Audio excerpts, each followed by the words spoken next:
आज का पहला पाठ गन्ना ग्रंथ अध्याय 20 पद संख्या 1 से 13। लोगों के लिए जीवंत जल का स्रोत बहने दे। इस्राएलियों का सारा समुदाय पहले महीने सीन नामक मरुभूमि पहुंचा और कुछ समय तक कादेश में रहा।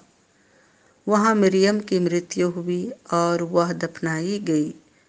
लोगों को पानी नहीं मिल रहा था, इसीलिए वे एकत्र होकर मूसा और हारून का विरोध करने लगे।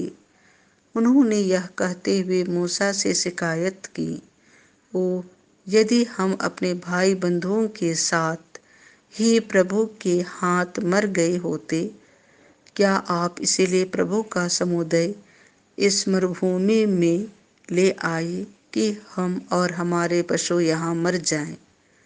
आप हमें मिस्र से निकाल कर इस अशुभ स्थान में क्यों ले आए, जहाँ ना तो अनाज मिलता है, न अंजीर, न अंगूर और न अनार।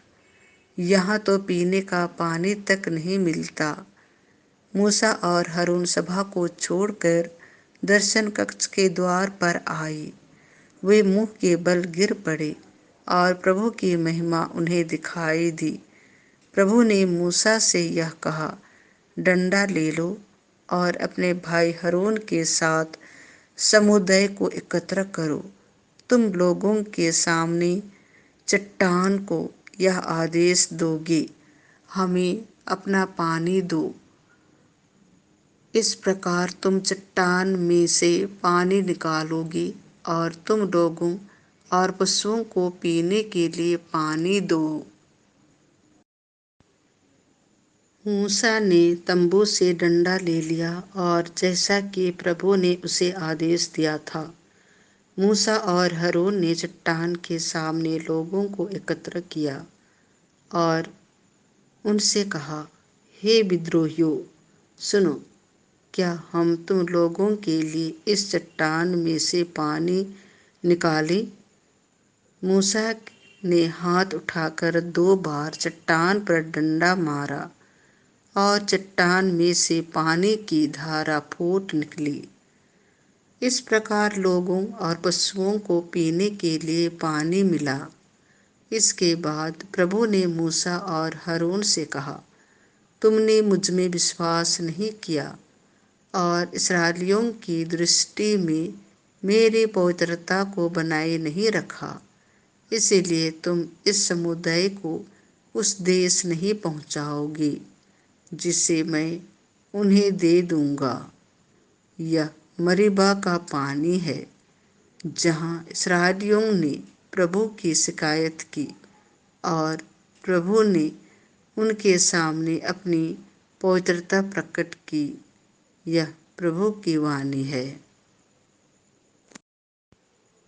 संत मत्ती के अनुसार पवित्र सुसमाचार अध्याय 16 पद संख्या 13 से 23।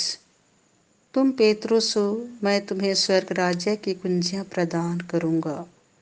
यीशु ने कैसरिया फिलिप्पी प्रदेश पहुंचकर अपने शिष्यों से पूछा, मानव पुत्र कौन है? इसके विषय में लोग क्या कहते हैं?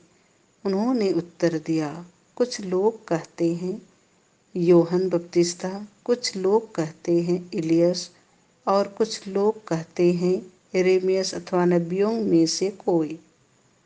इस पर यीशु ने कहा, और तुम क्या कहते हो कि मैं कौन हूँ?